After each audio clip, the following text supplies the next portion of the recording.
Welcome back to Calgary Barbell, everybody.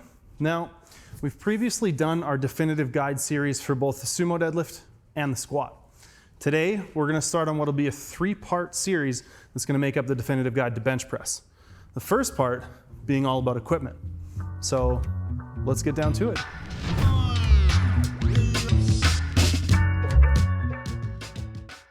When we set out to make a definitive guide, we really tried to dig down through all of the layers of what goes into good bench pressing. And the first aspect of setting yourself up to bench well is going to be ensuring that you're properly setting up the equipment that you're using. Understanding your rack and your bench and getting them consistently in a good spot is really going to help ensure the consistency of your press. When powerlifters compete, we use what's called a competition rack or a combo rack, like the one I'm sitting in here. These racks are awesome because the heights can be adjusted without changing or unloading the weights using these lever arms, and the bench fits right into the rack to ensure that your bench placement is always consistent. This is also gonna guarantee the bench isn't gonna move around on you while you're lifting. I bet that most people, however, are probably gonna have a loose bench and a rack or cage to set it in. This kind of a setup can be a little bit more tricky in terms of getting the bench in a consistent spot every time. So anything you can do will help with that. In this case, I like to use maybe a little bit of tape on the floor, if you're able to. And another thing worth noting when you're thinking about how deep to put the bench into the rack, if you lay down and get fully set on the bar, you should try to get the bar between your eyes and your mouth level. Should put you in a good spot. Getting your rack height correct is also a really important aspect of your setup. If the bar is set too high, it's gonna be really hard to unrack without losing your position. And if it's too low, you're gonna be doing half a rep or more in order to get the bar where it needs to go. The proper height for the bar is gonna depend on your setup and your arm length, but the objective is we wanna be able to unrack the bar without having to move our shoulders out of position. On a comp rack, this is easy. The hole spacing is really close together and very clearly numbered. Many commercial gym setups, however, only have a few heights to choose from, and often they're either too high or too low.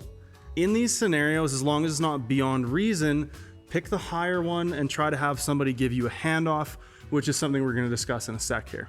Next, we really want to ensure that you're safe should something go wrong and you miss a rep. Nearly every single kind of rack should have safeties, and I cannot overstate how important it is to set these appropriately. The goal with safety heights is to protect your face and neck and to ensure that the bar cannot press very far, if at all, into your chest should it come crashing down. Now, I'm also going to strongly recommend having a training partner if that's at all possible.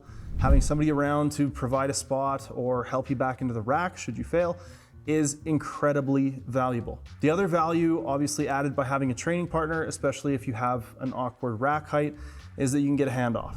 A handoff is when your spotter takes some of the weight of the bar in order to help the lifter unrack and get into a good position with the bar. If we're giving a handoff, we want to be as smooth as possible, allowing the lifter to still control the bar as much as they can. Our goal here is to try to reduce the weight without impacting the lifter's ability to achieve a constant setup. When you're having someone spot you, it's always useful to communicate with them what you're looking for. I've seen so many people attempt to assist with a rep when it gets tough because that's what they're used to and that's how they train. If you don't tell them that it should be any different, you can't really fault them for stealing a rep from you. I always advise telling someone how you want them to spot you.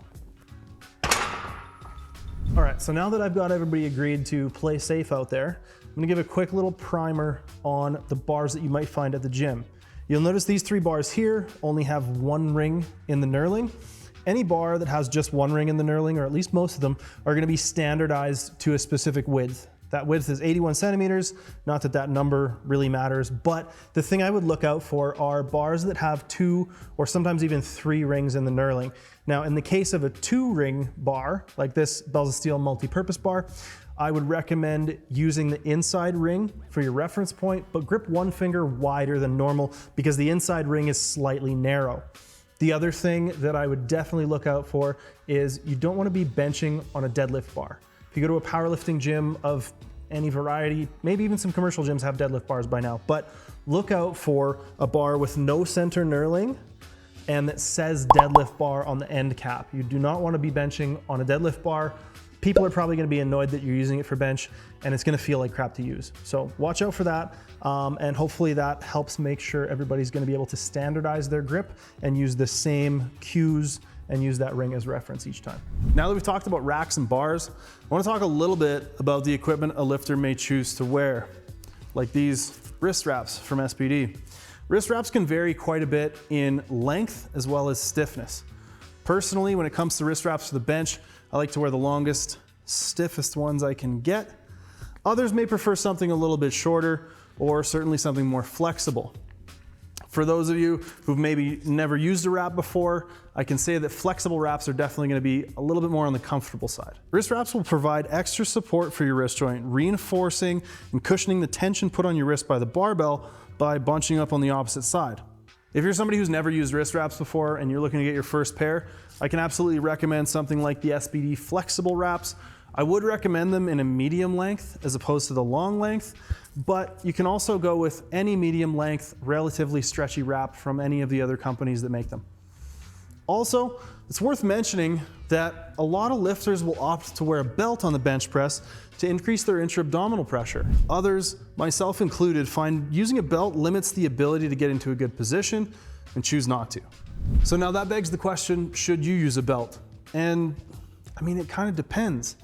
The two things that I would try to weight against one another would be looking at, can I still get into a good arch? Can I still get into a good position with a belt? Versus, does it make me feel a whole lot tighter, more braced? Maybe my leg drive transfers a little bit better.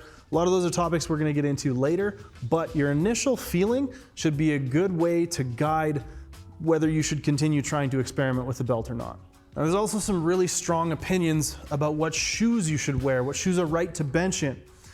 Now, a heeled shoe like this one, these squat shoes that I bench in, are gonna allow you the ability to pull your feet a little more underneath you while keeping the sole of the shoe flat on the ground, which is really beneficial when it comes to actually competing. Whereas a flat or more minimal shoe might offer more grip and the ability to feel through your feet more if that's something that's appealing to you.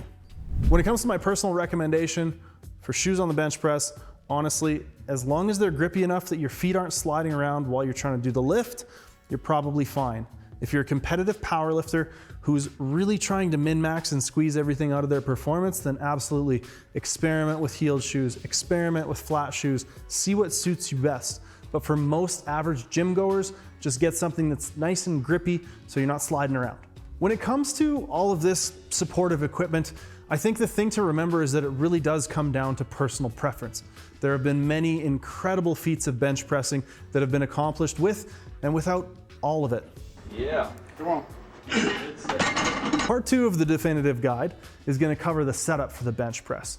We're going to go through all of the things that you can do prior to the lift itself to ensure that when you unrack that bar, you're going to have the most efficient bench press possible. If you like the video or you got something out of it, leave a like, hit that subscribe button, head down to the comments. Let us know if a certain tip resonated with you or if you feel like there's something we missed. Thanks for hanging out, everybody. We'll see you in the next one.